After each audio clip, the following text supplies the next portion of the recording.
الحمد لله الذي أبدع الأفلاك والأرضين، والصلاة والسلام على من كان نبيا وآدم بين الماء والطين، أجمل الأجملين أكمل الأكملين، سيدنا ومولانا محمد وعلى آله وصحبه أجمعين. أما بعد، أعوذ بالله من الشيطان الرجيم. بسم الله الرحمن الرحيم. أقيموا الصلاة وآتوا الزكاة واركعوا مع الراكعين. صدق الله مولانا العظيم. وبلغنا رسوله النبي الكريم، ونحن على ذلك لمن الشاهدين والشاكرين، والحمد لله رب العالمين. حمد و صلات کے بعد معزز حاضرین و سامعین، السلام علیکم ورحمۃ اللہ وبرکاتہ. اللہ جل مجدہ کی توفیق سے اور اس کے احسان خاص سے ہم اور آپ آج کے اس مبارک علمی مجلس میں جمع ہیں تاکہ ہم شریعت مطہرہ کے بارے میں کچھ باتیں سنیں اور سنائیں. دعا ہے کہ مولا تعالیٰ مجھے حق بولنے اور ہم تمام کو حق سننے، سمجھنے اور پوری زندگی اس پر عمل کرنے کی توفیق نصیب فرمائے. حاضرین محترم، فقہ کے مسائل کا یہ تسلسل جاری ہے. گزشتہ مجلس میں ہم نے یہ بیان کیا تھا کہ کون سی نجاست بڑی ہے اور کون سی نجاست چھوٹی ہے، اور یہ بھی بیان کیا کہ کس نجاست کو کیسے پاک کیا جاتا ہے، نجاستوں کو پاک کرنے کا طریقہ کیا ہے. پھر وہ ساری چیزیں ہم نے مکمل کی، اور پھر گزشتہ مجلس کے بعد یعنی مجلس کے اختتام کے بعد سے اب تک جو سوالات آئے ان میں سے ایک سوال جو اس سے ریلیٹڈ تھا کہ وہ میں آپ کے سامنے بیان کر دوں. ہو سکتا ہے اس طرح دوسرے ہمارے ساتھی اور دوسری ہماری بہنیں بھی یہ سوچ بیٹھی ہوں. مجھ سے سوال اس انداز سے پوچھا گیا، انداز سے مجھے پتہ چلا کہ شاید یہ بات یوں سمجھی گئی ہے کہ جو ہم نے بڑی نجاست اور چھوٹی نجاست لگنے کے بارے میں بات کی، تو جو بڑی نجاست ہے اس کے لیے ہم نے شریعت کا یہ مسئلہ بیان کیا کہ اگر وہ 1 درہم کے برابر ہے تو اس کا دھونا واجب ہے. بغیر دھوئے نماز پڑھیں گے تو نماز مکروہ تحریمی ہے، اور 1 درہم سے زیادہ ہے تو دھونا فرض ہے. دھوئے بغیر نماز پڑھیں گے تو نماز پڑھنا حرام ہے، اور 1 درہم سے کم نجاست لگی ہے تو دھونا سنت ہے. اگر دھوئے بغیر نماز پڑھیں گے تو نماز تو ہو جائے گی لیکن سنت کے خلاف کام ہوا ہے. تو 1-2 سوالات اسی طرح کے آئے ہیں جس کے سننے کے بعد مجھے سمجھ میں آیا کہ شاید بعض لوگوں نے ایسا بھی سمجھا ہے کہ جو بڑی نجاست اور چھوٹی نجاست ہے اس کے لگنے کے بعد ہمارا وضو بھی ٹوٹ جاتا ہے. حالانکہ مسئلہ ایسا نہیں ہے کہ بڑی نجاست ہو یا چھوٹی نجاست آپ کے جسم پر لگ جائے تو آپ کا جسم ناپاک ہوگا، اور اگر آپ کے کپڑے میں لگے تو آپ کا کپڑا ناپاک ہوگا. ایسا نہیں کہ آپ وضو سے تھے تو آپ کا وضو ٹوٹ جائے گا. مثال کے طور پر پیشاب، یہ چھوٹی نجاست ہے یا بڑی نجاست؟ بڑی نجاست. تو یہ بڑی نجاست اگر کسی بچے کو ہم نے اپنے ہاتھوں میں لیا اور بچے نے ہمارے اوپر پیشاب کر دیا، ہمارے جسم پہ بھی لگا اور ہمارے کپڑے پہ بھی، تو بچے کے پیشاب کے ہمارے جسم اور کپڑے میں لگنے کی وجہ سے ہمارا وضو نہیں جائے گا. ہم تو باوضو تھے، اگر باوضو تھے تو باوضو ہی رہیں گے، ہمارا وضو اس سے نہیں ٹوٹے گا. البتہ جو جسم میں پیشاب لگا ہے، جسم کے جتنے حصے میں یا کپڑے کے جس حصے میں پیشاب لگا ہے وہ کپڑا اور جسم کا وہ حصہ ناپاک ہوگا. اور اسی طرح یہ بھی ہمارے بعض ساتھیوں نے پوچھا کہ حضرت ہم کبھی ازار پہن کر سوتے ہیں، لنگی وغیرہ، پتلون، پینٹ وغیرہ پہن کر سوتے ہیں، اس پہ پیشاب کے خطرے لگ جائے یا منی کے خطرے لگ جائے، کیا پورے پینٹ کو دھونا شریعت کے اعتبار سے پورے پینٹ کو دھونا ضروری ہے یا صرف اس حصے کو جہاں پر نجاست لگی ہے؟ تو جواب یہ کہ جہاں پر نجاست لگی ہے اتنے حصے کو آپ دھو دیں. اس کے بعد جو پینٹ آپ واشنگ مشین میں ڈال کر دھونا چاہیں یا پورے طور پر 10-15 کپڑے ایک ساتھ رکھ کر ٹب وغیرہ میں بھگو کر کے بعد میں دھونا چاہیں تو دھو سکتے ہیں. لیکن اگر آپ اسے دوبارہ پہننا چاہتے ہیں، کسی کے پاس ایک ہی لنگی ہو، مثال کے طور پر رات کو پہن کر سویا، اس پہ پیشاب کے خطرے لگ گئے، بچہ تھا پیشاب کر دیا، تو لنگی میں جہاں جہاں پیشاب کے خطرے لگے ہیں بس اتنی جگہ آپ دھو دیں، اسے نچوڑ دیں، پھر 3 مرتبہ جیسے شریعت کہتی ہے آپ اسے دھو دیں گے تو وہ حصہ پاک ہو گیا، پھر پورے لنگی کو دھونے کی ضرورت نہیں، جہاں پر نجاست لگی اتنی دور دھو کر اسی لنگی کو پہن کر نماز فجر بھی آپ پڑھ سکتے ہیں۔ تو پورے کپڑے کو دھونا ضروری نہیں ہے، بس کپڑے کا وہ حصہ جہاں پر نجاست لگی ہے۔ بہرحال نجاست کے تعلق سے جو باتیں ہم نے بیان کی ہیں وہ الحمدللہ ختم ہوا۔ اب ہمارے پاس چونکہ وقت بہت کم ہے، کیونکہ رمضان شریف کی آمد ہے، اب ہمارے پاس صرف 6-7 کلاسز رہ گئے ہیں، تو مناسب سمجھتا ہوں کہ اس میں آپ کے لیے نماز کے وہ سارے مسائل آپ کو پیش کر دوں جس سے ہماری نماز صحیح ہو سکے۔ ہاں، اس کے درمیان تیمم کا مسئلہ بھی آتا ہے، کیونکہ وضو اور غسل نہیں کر سکتے، تیمم کر سکتے ہیں، تو تیمم کا مسئلہ بھی ہے، پھر اذان وغیرہ کا مسئلہ بھی ہے، جو نماز سے پہلے اذان دی جاتی ہے تو اذان وغیرہ کے مسائل بھی جاننا ہوتا ہے، لیکن یہ کامن طور پہ سب کو ضرورت نہیں پڑتی۔ اذان صرف مؤذنوں کے لیے ضرورت پڑتی ہے یا کبھی کبھی دوسرے لوگوں کو ضرورت پڑتی ہے۔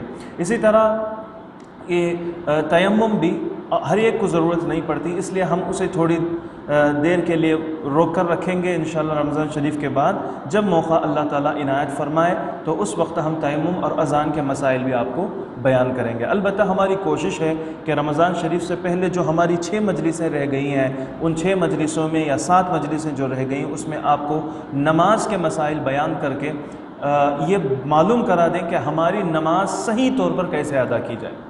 تو آج ہم شروع کرتے ہیں نماز کے شرائط کے ساتھ۔ دیکھیں، ہر چیز کے صحیح ہونے کے لیے شرط کی ضرورت ہے۔ میرا یہ کام کرو تو میں یہ کام کروں گا، تو مطلب یہ ہوتا ہے کہ میں یہ کام کرنا ہے تو شرط ہے کہ یہ کام کرو، یہ نہیں کریں گے تو میں نہیں کروں گا، مطلب جو شرط ہوتا ہے نا، کنڈیشن، اس کے بغیر وہ کام ہوگا ہی نہیں۔ تو نماز کے لیے بھی کچھ شرائط ہیں جس کے بغیر نماز ہوتی ہی نہیں۔ تو نماز کے لیے جو شرائط ہیں علماء نے اسے اپنی کتابوں میں یوں لکھا ہے کہ نماز کی 6 شرطیں ہیں۔ کتنی؟ 6 شرطیں ہیں۔ نمبر 1 طہارت، پاکیزگی۔ نمبر 2 ستر عورت یعنی جسم کے مخصوص حصوں کا چھپانا۔ نمبر 3 استقبال قبلہ یعنی قبلے کی طرف منہ کر کے نماز پڑھنا۔ نمبر 4 وقت کا حاضر ہونا۔ نمبر 5 نیت کرنا۔ نمبر 6 تکبیر تحریمہ جو اللہ اکبر ہم کہتے ہیں۔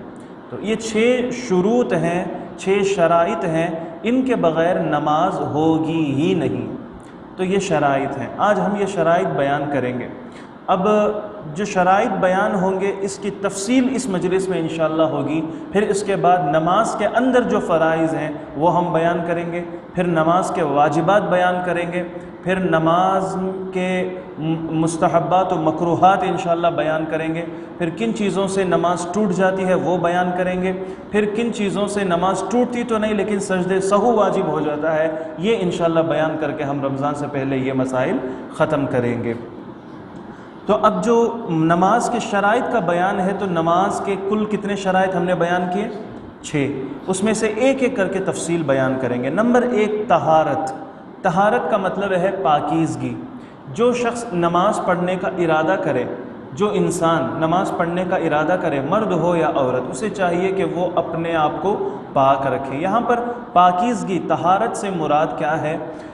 انسان کے یعنی جو نماز پڑھنا چاہتا ہے اس کے بدن کا بھی پاک ہونا ہے، اس کے کپڑے کا بھی پاک ہونا ہے، اور جس جگہ میں وہ نماز پڑھتا ہے اس جگہ کا بھی پاک ہونا ضروری ہے۔ یہ تینوں چیزیں۔ تو کن کن چیزوں سے انسان کا جسم ناپاک ہوتا ہے، کن کن چیزوں سے انسان کے کپڑے ناپاک ہوتے ہیں، یہ ساری چیزیں تو ہم نے گزشتہ مجلس میں آپ کے سامنے بیان کر دی۔ تو طہارت کے اندر یہ بھی ہے کہ اگر کسی کو غسل کرنا فرض تھا تو اسے چاہیے کہ وہ غسل کرے، تبھی وہ طہارت پاکیزگی حاصل کرے گا۔ کسی کو غسل کرنا فرض تھا، کپڑے بالکل پاک، جگہ بھی بالکل پاک، نماز پڑھنا چاہے تو پڑھ سکتا ہے؟ نہیں پڑھ سکتا جب تک غسل نہیں کر لیتا۔ اچھا، غسل کے ساتھ ہے، کپڑا بھی پاک ہے، بدن بھی پاک ہے، نماز کی جگہ بھی پاک ہے، وضو نہیں کیا، پڑھ سکتا ہے؟ نہیں۔ تو وضو بھی ہو، غسل بھی ہو، کپڑا بھی پاک ہو، بدن بھی پاک ہو، اور نماز کی جگہ بھی پاک ہو۔ البتہ کپڑا اور بدن کے تعلق سے ہم نے بیان کر لیا ہے۔ اب تھوڑا سا مسئلہ یہ دیکھیں گے کہ نماز کی جگہ پاک ہونے سے مطلب کیا ہے۔ نماز کی جگہ کا پاک ہونا، اس کا مطلب یہ ہے کہ جہاں پر نماز پڑھنے والے کے پیر ہوتے ہیں ان جگہوں کا پاک ہونا ہے، اور جہاں پر نماز پڑھنے والا سجدے میں اپنے جسم کے حصے کو لگائے گا ان حصوں کا، زمین کا وہ حصہ پاک ہونا ضروری ہے۔ بات سمجھ میں آتی ہے؟ اب نماز پڑھنے کے لیے ہم کھڑے ہوتے ہیں تو ہمارے پیر جہاں پر زمین میں جمتے ہیں اس کے نیچے پاک ہونا زمین کا ضروری ہے۔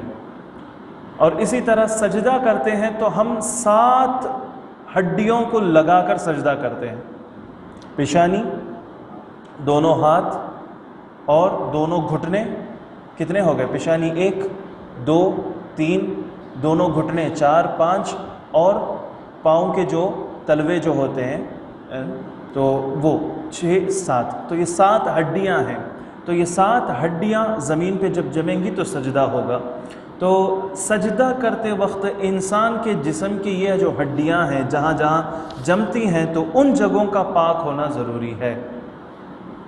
اب مثال کریں، جہاں پر پیشانی لگتی ہے وہ بھی پاک ہے، جہاں پر ہاتھ لگتا ہے وہ بھی پاک ہے، جہاں پر گھٹنے گڑگے لگتے ہیں وہ بھی پاک ہے، اور جہاں پر ہمارے تلوے لگتے ہیں وہ بھی پاک ہے، اور درمیان میں سینہ جہاں پر جھکتا ہے، سینہ تو لگاتے نہیں، جہاں پر جھکتا ہے وہاں کچھ نجاست لگی ہے، مجبوری کے وقت ایسی جگہ پہ نماز پڑھ سکتے ہیں نہیں پڑھ سکتے؟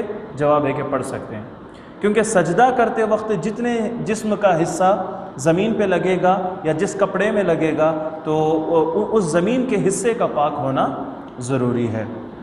تو جسم کے پاک ہونے کا مطلب بھی آپ کو معلوم ہوا، کپڑے کے پاک ہونے کا مطلب بھی آپ کو معلوم ہوا ہے، اور ساتھ ہی ساتھ جگہ کے پاک ہونے کا مطلب بھی معلوم ہوا ہے۔ اور اگر مسئلہ ایسا ہے کہ کسی شخص کے گھر میں مرغیاں وغیرہ پالتے ہوں، اب مرغی کی جو بیٹ ہوتی ہے، مرغی کا جو پاخانہ، ہم نے بتایا تھا کہ یہ چھوٹی نجاست ہے یا بڑی نجاست؟ بڑی نجاست ہے، تو یہ بڑی نجاست ہے۔ اب مرغیاں پالنے کی عادت گھر میں پلتے ہیں، کسی کے گھر میں ہوں، تو اب وہ بندہ جیسے جیسے مرغی بیٹ ڈالتی ہے وہ تو اس وقت کلین کر دیتے ہیں، لیکن نجاست کا کچھ رنگ باقی ہے، گندگی کا کچھ رنگ باقی ہے، یا پھر نجاست کی جو بو ہے، نجاست کا جو اسمیل ہے وہ تھوڑا باقی ہے، زمین اتنی ہی ہے، گھر چھوٹا ہے۔ اب کیا کرے؟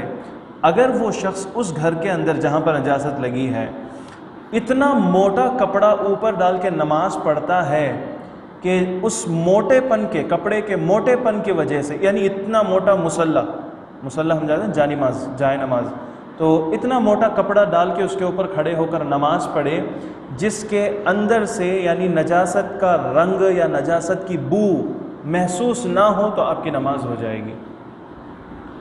زمین میلی تھی، آپ نے بہت موٹا کپڑا ڈالا، اوپر نماز پڑھ لیے، اب اوپر کپڑے کے اوپر نہ رنگ نظر آتا ہے نہ نجاست کی بدبو آتی ہے، تو پھر آپ کی نماز ہو گئی۔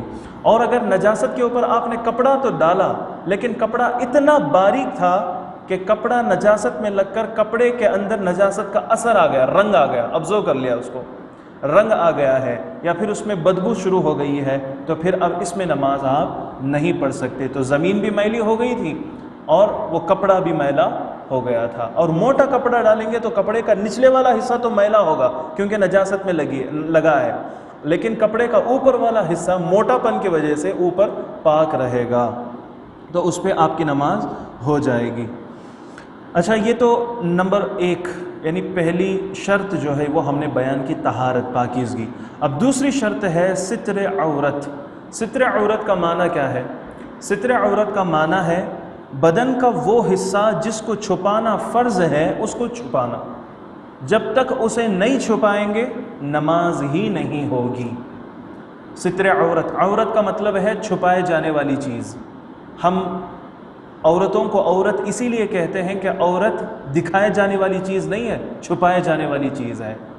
مرد باہر دکھتا ہے تو کوئی اثر نہیں پڑتا، عورت باہر دکھتی ہے تو بہت کچھ اثر ہوتا ہے، تو اس کا نقصان خود عورت کو بھی ہوتا ہے اور کبھی کبھار اس کے آس پاس رہنے والوں کو بھی ہوتا ہے۔ بہرحال یہ ایک الگ کانسیپٹ ہے۔ تو عورت کو عورت نام بھی اسی لیے دیا گیا کہ وہ چھپی رہنے والی چیز ہے، اور مسلمانوں کے اوپر اعتراض ہوتا ہے کہ تم عورتوں کو اتنا چھپا کے کیوں رکھتے ہیں، ہماری عورتیں تو کھلی کھلی رہتی ہیں، تو تمہاری عورتوں کو اتنا کیوں چھپا کے رکھتے ہیں؟ تو ایک مسلمان نے یہی جواب دیا کہ ایسے تو گلی کوچے میں ہم جب چلتے ہیں تو بہت سارے پتھر، ٹھیکری، کنکر، یہ سب کچھ ہمارے جوتوں میں، ہمارے پیروں میں آتے ہیں، تو یہ بھی پتھر ہے۔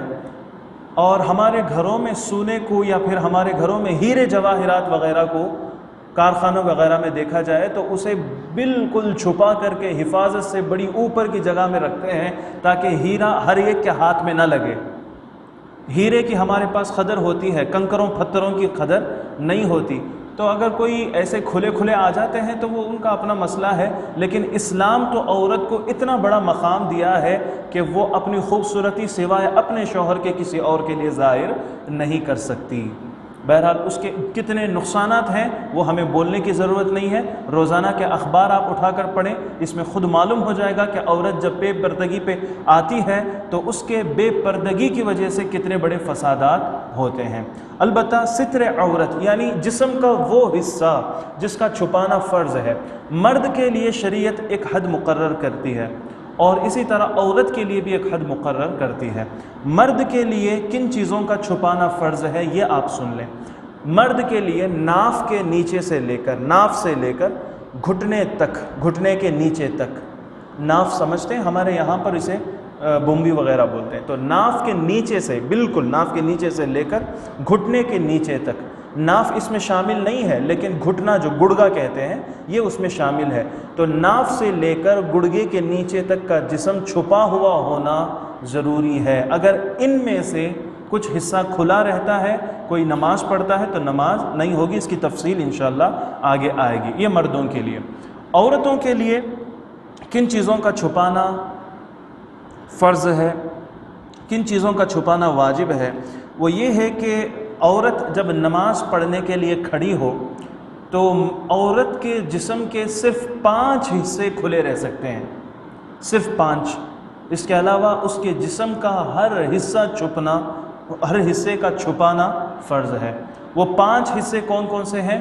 چہرہ، نمبر 1 چہرہ، عورت اپنا چہرہ کھلا رکھے گی نماز پڑھتے ہوئے۔ چہرے کا مطلب صرف چہرہ ہے، سر کے بال وغیرہ نہیں ہے، تو چہرہ کھلا رکھ سکتی ہے، کھلا رکھے گی، اور دونوں ہاتھوں کی ہتھیلیاں یہ کھلا رہے گی، کھلے رہیں گے، اور پھر دونوں پاؤں کے تلوے، جو نیچے پاؤں کے جو نیچے والے حصے ہوتے ہیں جو تلوے وغیرہ، تو یہ چیزیں عورت کے لیے کھلا رکھنا جائز ہے۔ اگر ان کے علاوہ، ان 5 جگہوں کے علاوہ، ایک تو چہرہ اور 2 ہتھیلیاں 2 3 اور پھر 2 پاؤں کے 2 تلوے 4 5، تو پورے 5 عضو ہو گئے، 5 پارٹس ہو گئے، تو یہ 5 حصے ہی عورت نماز میں کھلے رکھ سکتی ہے، ان کے علاوہ جسم کا کوئی بھی حصہ وہ کھلے نہیں رکھ سکتی۔ اب آگے مسائل سنتے جائیں، وہ یہ ہے کہ اگر کوئی مرد کوئی ایسا کپڑا پہنے اتنا باریک ہو کہ جس کپڑے کے اندر سے بدن چمکتا ہے، یعنی بدن دکھتا ہے، تو اس کی نماز نہیں ہوگی۔ مرد کے لیے کون سے حصے کا چھپانا فرض ہے میں نے آپ کو بتا دیا، ناف سے لے کر گھٹنے کے نیچے تک۔ اگر کوئی مرد شرٹ پہنا ہوا ہے، شرٹ کے نیچے لنگی پہنتا ہے، لنگی اتنی باریک ہے کہ اندر جسم ران وغیرہ نظر آتے ہیں، تو اس کی نماز ہوگی ہی نہیں، نماز جائز ہی نہیں ہے۔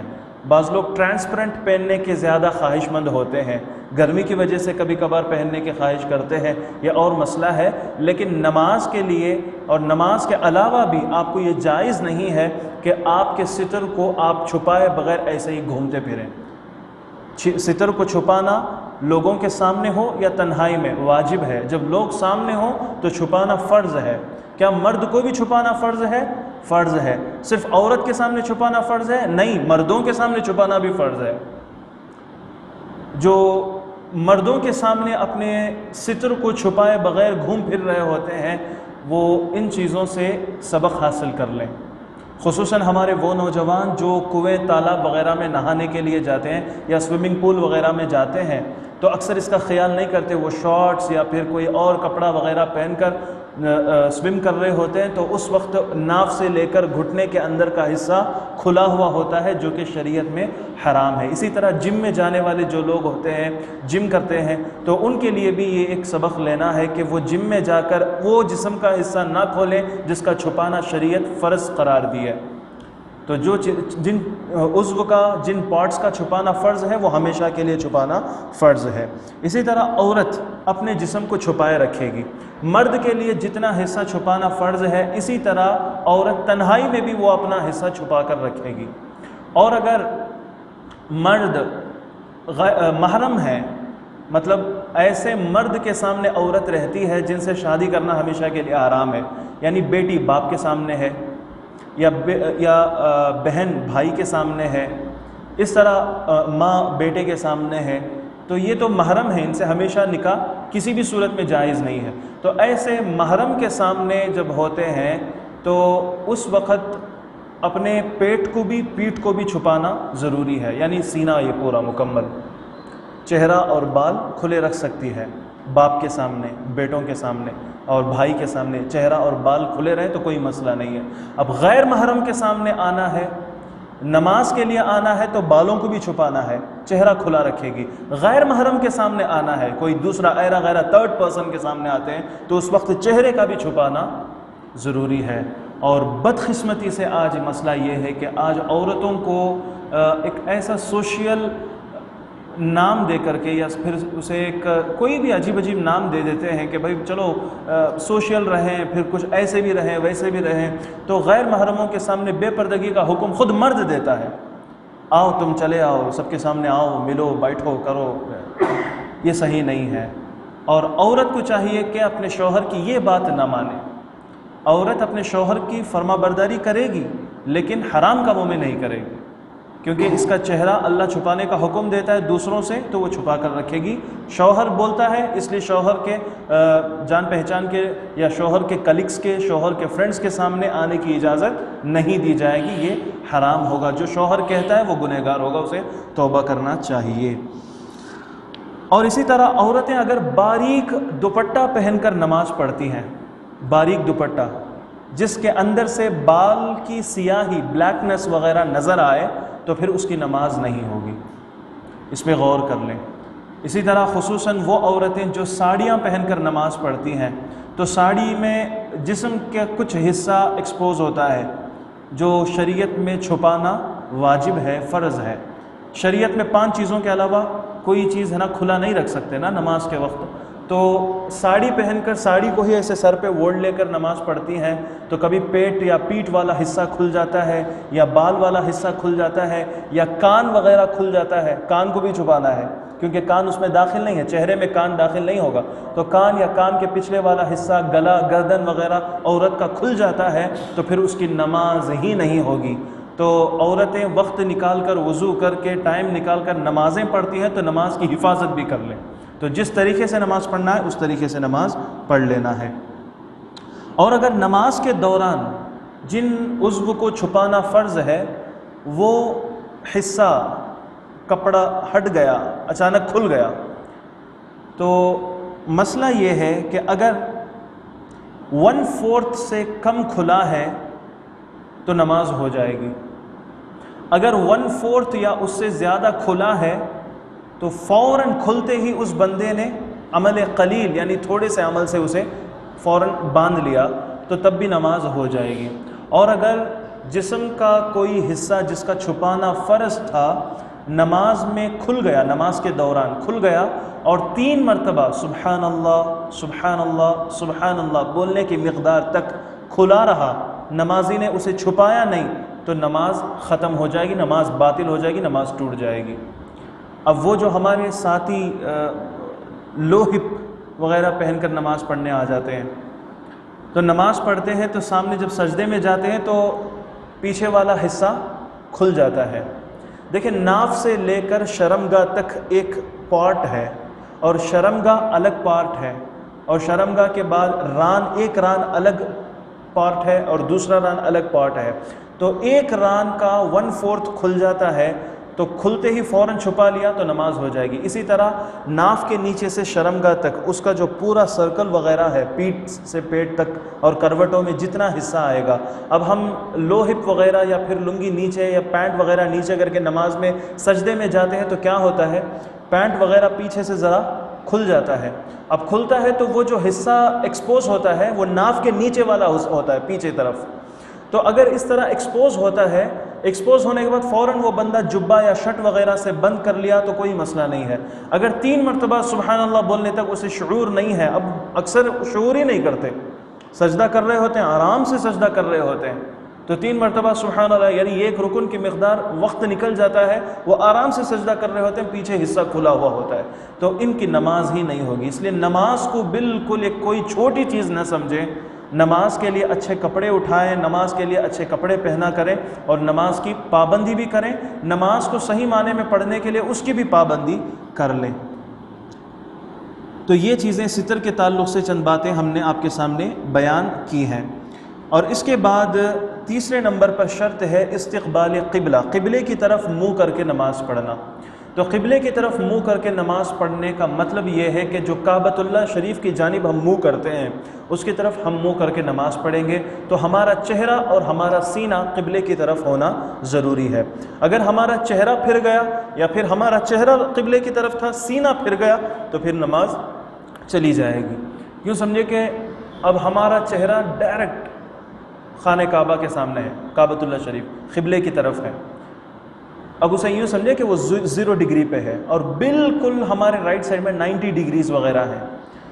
اگر کسی سبب چہرہ اتنا پھیرا کہ وہ 45 ڈگریز تک جاتا ہے پھر واپس آ جاتا ہے، تو 45 ڈگریز کے اندر اس کا چہرہ سینہ گھوم کے پھر واپس آ گیا تو وہ استقبال قبلہ کے اندر شامل ہے، یعنی وہ بندہ قبلے کی طرف ہی ہے. اگر 45 ڈگریز سے بھی ہٹ جاتا ہے، بعض لوگ کیا کرتے ہیں داڑھی کھجلانے کے لیے، کبھی آپ نے دیکھا ہے؟ ہم نے تو دیکھا ہے، نماز میں کھڑے ہوتے ہیں داڑھی کھجلانے کے لیے چہرہ گھما لیتے ہیں، تو چہرہ ہی گھما لیتے ہیں. بال کھجلانے کے لیے، داڑھی کھجلانے کے لیے، اب پھر بال وغیرہ کرتے ہیں تو دائیں بائیں، تو قبلے کی طرف سے ان کے چہرے نکل جاتے ہیں. تو چہرہ اور سینہ یہ قبلے کی طرف ہونا ضروری ہے. تو اس کی طرف ہم قبلے کی طرف منہ کر کے نماز نہیں پڑھیں گے تو نماز ہی نہیں ہوگی. اور دوسری بات یہ ہے کہ اگر مسجد میں ہم آتے ہیں تو ہم کو معلوم ہے کہ قبلہ ہے، کہیں میدان میں نماز پڑھنے کا موقع ہوتا ہے، ہم کو معلوم نہیں ہے، نہ وہاں پر مسجدیں ہیں، نہ وہاں پر محراب ہے، نہ وہاں پر کوئی مینارہ نظر آتا ہے، اور نہ چاند سورج وغیرہ کوئی مثلا نظر آتا ہے کہ اس کے ذریعے سے علم جسے ہو کہ وہ معلوم کرتا ہے، کہ سایہ رکھ کر معلوم کرتا ہے کہ قبلہ کس طرف ہے. کسی کو اتنا علم نہیں ہے کہ وہ معلوم نہیں کر سکتا چاند اور سورج کو رکھ کر. تو ایسا بندہ کیا کرے گا؟ ایسے میدان میں اگر پھنسا، وہاں پر کوئی مسلمان بھی نہیں ہے جسے پوچھ سکے کہ بھائی کدھر قبلہ ہے، تو وہاں پر کوئی بندہ نہیں ہے. تو ایسی صورت میں اس بندے کو چاہیے کہ وہ خود غور و فکر کرے. اس کو شریعت میں تحری کہتے ہیں، تحری قبلہ، یعنی قبلے کی طرف غور و فکر کرنا کہ کون سی طرف قبلہ ہو سکتا ہے، یہ طرف ہے یا یہ طرف ہے یا یہ طرف ہے. تو آپ غور و فکر کریں. غور و فکر کرنے کے بعد آپ کا دل جس ڈائریکشن کی طرف جمتا ہے اس کی طرف کھڑے ہو کر نماز پڑھ لیں. آپ کھڑے ہو کر نماز پڑھ لیے، نماز پڑھ کے جا رہے ہیں، بعد میں کوئی مسلمان آ کے آپ کو بولا کہ بھائی میں آپ کو دیکھا آپ اس طرف نماز پڑھ رہے تھے حالانکہ قبلہ اس طرف ہے، تو آپ نے اگر پہلے ہی غور و فکر کیا، تحری کی، بعد میں نماز ادا کیے تھے تو آپ کی نماز ہو گئی، دوبارہ نماز پڑھنے کی ضرورت نہیں. اگر آپ ایسے ہی آئے چلو ادھر ہی قبلہ ہوگا، غور و فکر نہیں کہ فوراً رکعت باندھ لی نماز پڑھ لیے، بعد میں کوئی مسلمان آ کے بولا کہ بھائی نہیں بھائی اس طرف قبلہ نہیں اس طرف قبلہ ہے، تو جو نماز پڑھے تھے وہ نماز نہیں ہوئی، آپ کو نماز دوبارہ پڑھنی ہوگی. اگر آپ نے غور و فکر کیا ہے تو دوبارہ پڑھنے کی ضرورت نہیں ہے.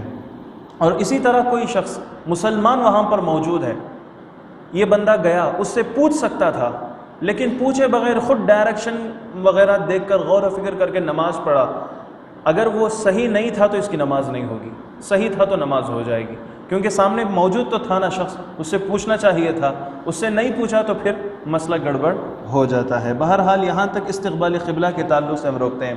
بعد میں مسئلہ آتا ہے وقت کا. وقت سے پہلے بھی نماز پڑھیں گے تب بھی جائز نہیں، وقت کے گزر جانے کے بعد نماز پڑھیں گے تو اس وقت ادا نہیں ہوگی، قضا تو ضرور ہوگی. نماز ادا کرنے کے لیے نماز وقت پہ ادا کرنا ہے، یہ ہمارے اوپر فرض ہے. اللہ تعالیٰ فرماتا ہے ان الصلاۃ کانت علی المؤمنین کتابا موقوتا، یقیناً نماز ہم نے مومنوں کے اوپر ایک مقررہ وقت میں فرض کیا ہے. تو اللہ نے ایک وقت مقرر کیا ہے، نماز فجر کے لیے یہ وقت، ظہر کے لیے یہ، عصر کے لیے یہ، مغرب اور عشاء کے لیے یہ، تو جو وقت شریعت میں مقرر ہے اس وقت کے آنے سے پہلے وہ نماز پڑھنا چاہے تو نماز نہیں ہو سکتی۔ ہاں کوئی جمع تقدیم وغیرہ کرتے ہیں، دو نمازیں ملا کر پہلے ہی پڑھ لیتے ہیں بعد میں ہی پڑھ لیتے ہیں، تو وہ کسی دوسرے مذہب میں شافعی، مالکی، حنبلی وغیرہ میں تو ہو سکتی ہے، لیکن ہمارے نزدیک جائز نہیں۔ ہم حنفی ہیں تو ہمارے نزدیک تو جائز نہیں ہے، تو دو نمازیں ایک ساتھ ہم اکٹھا نہیں پڑھ سکتے۔ تو جو نماز کا وقت گزر گیا، مثال کے طور پر ظہر پڑھنا تھا، آپ ظہر نہیں پڑھے، عصر کی نماز کے وقت میں ظہر اور عصر ملا کر پڑھے تو آپ کی نماز عصر ادا ہو جائے گی، اور جو نماز ظہر جب ملا کر پڑھے ہیں وقت تو اس کا ختم ہو گیا، قضا میں آپ کی وہ ظہر کی نماز چلے جائے گی۔ بہرحال آپ کے ذمے سے ظہر کی نماز جو پڑھنا تھا وہ تو ختم ہو جائے گا، لیکن نماز ادا نہیں ہو پائے گی۔ دوسرے شافعی وغیرہ میں ادا تو ہو جائے گی، لیکن ہمارے پاس وہ ادا نہیں ہوگی۔ ہمارے پاس وقت میں نماز پڑھنا ضروری ہے، چاہے آپ کیسی بھی صورت میں ہو۔ اور 5ویں نمبر پر ہے نیت۔ نیت کرنا نماز کے لیے شرط ہے۔ آپ کون سی نماز پڑھ رہے ہیں، نیت کر لینا ہے۔ جب تک آپ کی نیت نہیں ہوگی نماز بھی نہیں ہوگی۔ نیت کا معنی کیا ہے؟ ہمارے یہاں حنفیوں کے نزدیک نیت کا معنی یہ ہے کہ نیت دل کے پختہ ارادے کو کہتے ہیں۔ دل میں ایک پختہ ارادہ کہ میں آج کی نماز عشاء کی 4 رکعت نماز کی نیت کی، تو نیت دل کے ارادے کا نام ہے۔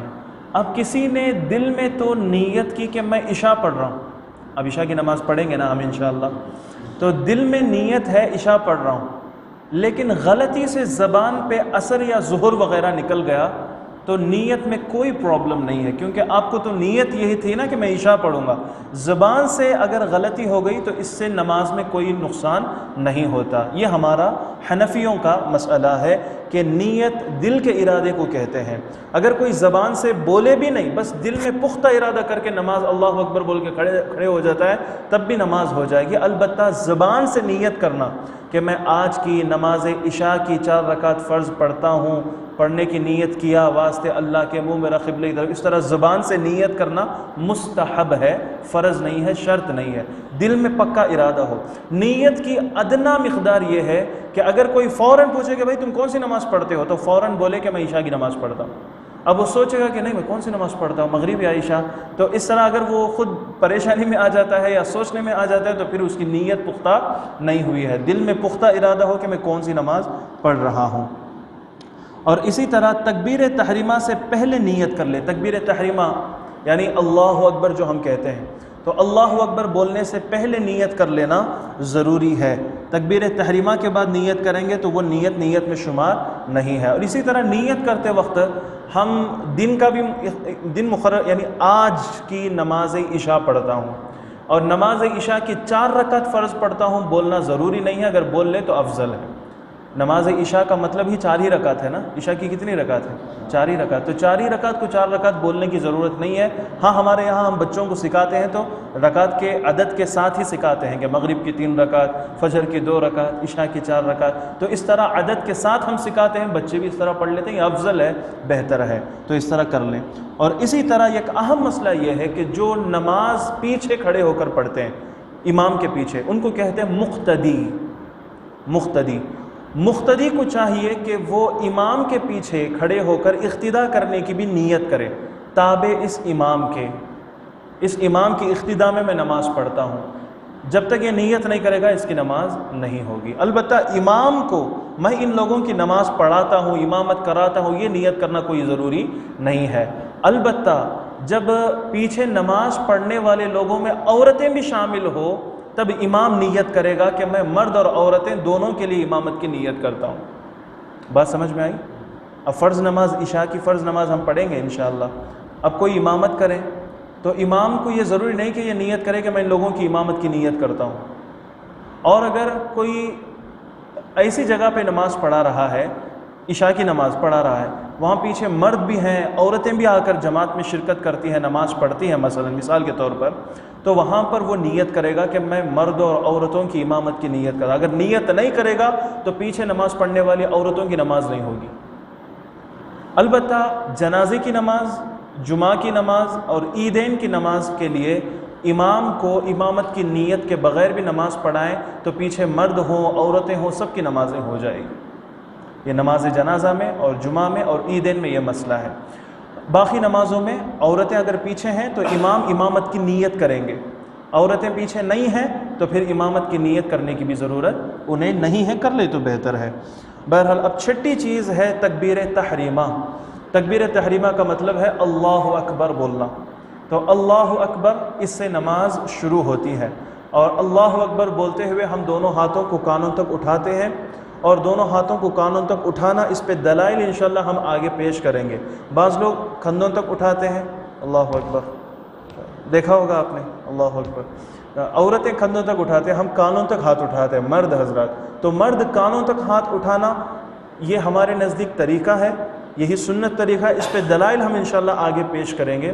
تو کانوں تک ہاتھ اٹھائیں، کانوں کو انگلیاں لگانا ضروری نہیں ہے، کانوں تک ہاتھ اٹھانا ہے، انگلی لگ جائے تب بھی کوئی مسئلہ نہیں، لگا کر ہی چھوڑنا ہے ایسا بھی کوئی مسئلہ نہیں، کانوں تک ہاتھ اٹھانا ہے، آپ کی انگلیاں کان میں لگیں یا نہ لگیں، ہاتھ اٹھائیں، اللہ اکبر بول کر آپ رکعت شروع کریں گے۔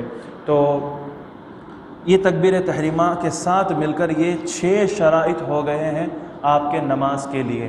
تو نماز کے صحیح ہونے کے لیے یہ 6 شرائط نماز کے باہر کے ہیں، اور نماز شروع کر دیں گے تو نماز صحیح ہونے کے لیے جو فرائض ہیں، جو شرط کا درجہ وغیرہ بھی رکھتے ہیں، تو وہ انشاءاللہ آئندہ مجلس میں ہم بیان کریں گے۔ دعا ہے کہ اللہ تبارک و تعالی ہمیں کہنے سننے پہ عمل کی توفیق عطا فرمائے۔